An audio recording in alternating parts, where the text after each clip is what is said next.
Hi, and welcome to another LRCC Soundbite.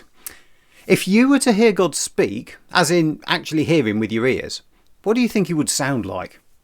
You know, in the old epic films, I remember God always spoke with a very deep and booming voice. Not quite so long ago, Morgan Freeman played the part of God in Bruce Almighty. Quite different.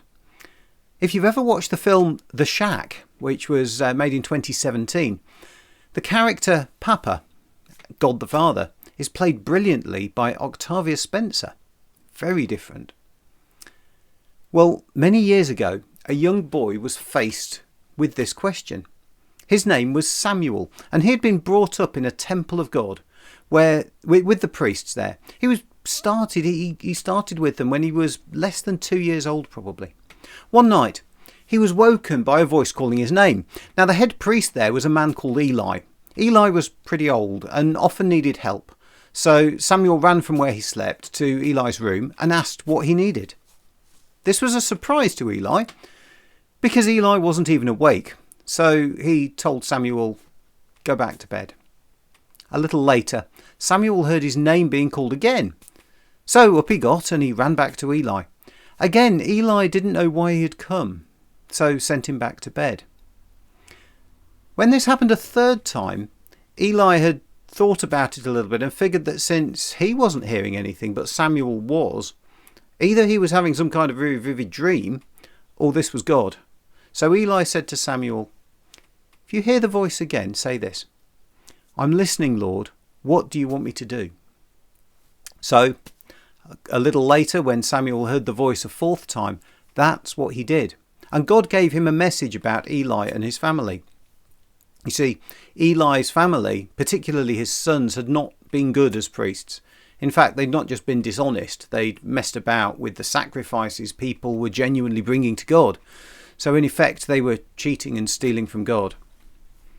As a result, the message Samuel got for Eli was not a good one. But nevertheless, it was the message from God. The next morning, Eli asked Samuel what had happened, and Samuel told Eli about his message and told him everything God had said. Eli was sad, but accepted the message and encouraged Samuel. And after this, Samuel often got messages from God. As he grew up, people would listen to him because they knew that God was with him, and he ended up becoming the leader in Israel. In fact, he would be their last leader before they got their first king. In fact, not even their first king. Samuel was still around for their second king.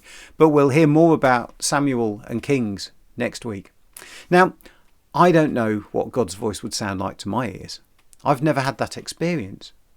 For me, I think God speaks through what I read in the Bible, through things that people say to me, and through some kind of inner voice that I just know. It's not really something I can easily describe. But I do know when I'm doing the things that God asks me to do, because of this just overwhelming sense of peace.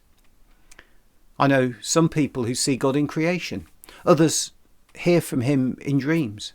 I think many of us hear God through other people. You know, when someone says something and you just know that that's actually quite profound and I need to listen to it. I also know there can be times when, even as Christians, we don't feel like we're hearing anything from God. Those can be tough times. But even then, we can hang on to the promise that even if we don't seem to be hearing from God, he will never leave us. He promises he will always stay with us. I don't know if you know the Footprints poem. If you do, that may be helpful. If you don't, just Google it, Footprints poem, and read it. It's well worth reading and just seeing what that says. Yeah, I pray this week you'll be blessed by hearing something encouraging from God. I'll see you next time.